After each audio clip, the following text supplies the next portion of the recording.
My name is James Gray. I'm an actor, dancer, choreographer, teacher, writer, director, an all-round theatrician.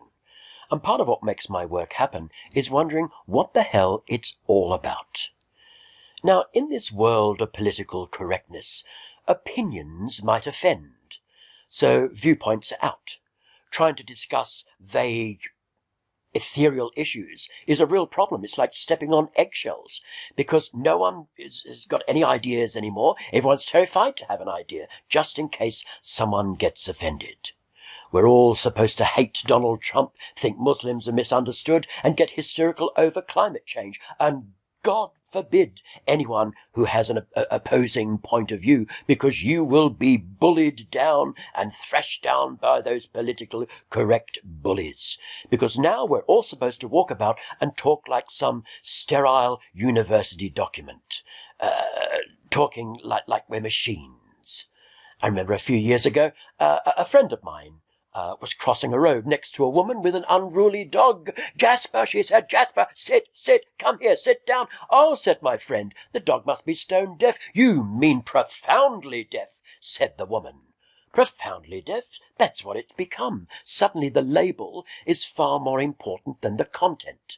And we're all supposed to rush around and be very, very colourless in our speech. So there's no colour in our speech left anymore.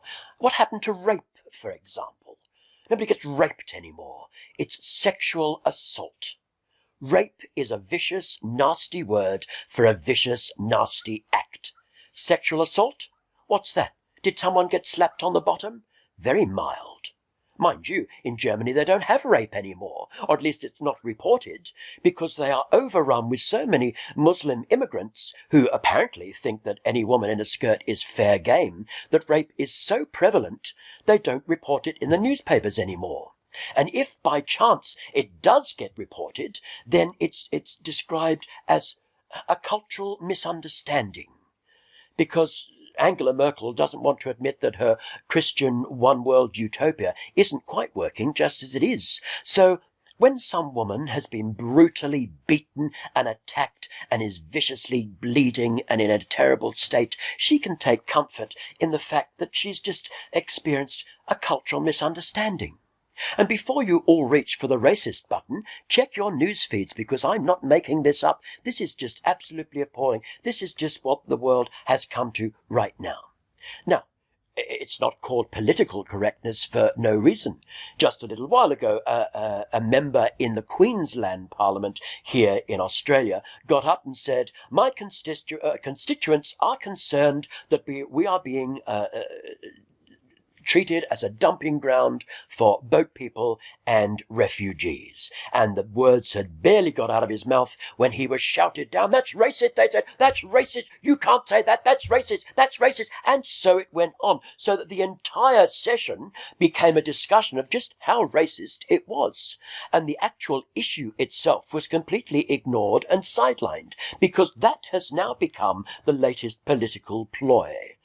Because you need backbone as a politician to face these subjects. They're far too great. Nobody wants to take them on. So we'll simply distract. We'll distract. And if you're backed into a corner, we'll have a working party. We'll do a study. That'll take 2 years. Then it'll take a year to report. By then we're voted out of office. It'll be someone else's problem. Because that's been what's been happening time and time again, the world over. Because race is one of the most divisive things the world over. In all the developed nations, every country has a problem with race, whether it's their own indigenous populations, whether it's immigrants or whatever, because for generations, consecutive governments around the world have drastically mismanaged the whole issue. You can't just dump people in a country and say, "There you go, get on with it," because everybody's in flux. Nobody knows where they stand. Nobody knows what's going on. As a sideline to that, talk about race mismanagement, I was talking to an old guy a while ago who started school in England in about 1950. So 5 years old, year one, day one, he sees a black girl for the very first time. Oh, he says she looks like chocolate. You can't say that, you wicked, wicked boy. That's a terrible thing to say. What? He doesn't know. He's 5 years old. Chocolate to a 5-year-old is something good. It's something nice. But no, because it's so drastically mismanaged, he now doesn't like going to school. He's wary about black people now. Oh, they cause problem. They cause grief. Total mismanagement, completely out of this world. And then, of course, what's going on with this idea that we can only follow on what is government recommended? We had a politician, again here in Australia, who recently attended what was described as a right-wing rally. Quite what right-wing means in today's climate is a bit of a mystery. Anything the government doesn't agree with, I suspect. But anyway, so this MP, he went to a right-wing rally. He was roundly condemned by politicians, by journalists, by the Prime Minister himself. That shouldn't be allowed. Why? Why? Because whether the Prime Minister likes it or not, there is a very large right-wing groundswell growing up around the world. So instead of him sitting in Parliament going, la, la, la, la, la, it doesn't exist, no, I don't admit it exists, he should come down out of his hallowed chambers and say, what's your problem? What's going on? What's it all about? Because remember how the French Revolution began. Just saying. Anyway, so, and what's with judging history by today's repressed, uptight standards? I mean, really, we're looking back and saying, oh, this shouldn't happen. We're looking at pictures of Humphrey Bogart and Betty Davis in the 1940s, who smoked like chimneys. Now their cigarettes have been airbrushed out of their fingers. Come on, people. It's history. It happened. What's it all about? Ah, for God's sake. And then, of course, we're into this banning syndrome. Everything has to be banned. If I choose to be a vegetarian, I will simply stop eating meat. If a millennial chooses to be a vegetarian, they will stop eating meat. They will want to close down the production centre. They will want to pass legislation to ban it forevermore so that no animal product will ever pass anybody's lips ever again. I don't want it, so you can't have it. This is dangerous stuff. This is very, very strange. In Australia, we have a woman called Bettina Arndt. She's an author. She writes about social issues. She's been around since the 70s, and she's currently on a tour of Australian campuses and university campuses, and the university unions are trying to get her banned. Why? What is her dastardly deed? Well, the university unions have passed a resolution that all female members are quaking in fear walking on campuses alone at night. Bettina Arndt says there is no evidence of this. Prove it.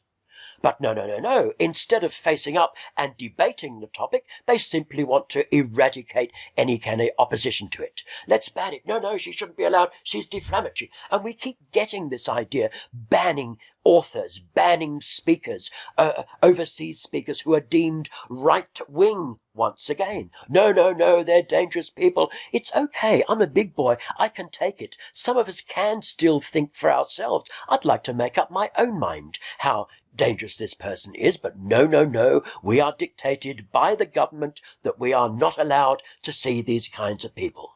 So, what is this all about? Recently, for example, on an Australian television chat show, a woman said that some of the indigenous population is being badly mistreated, we're being neglected, that there's child rape, there's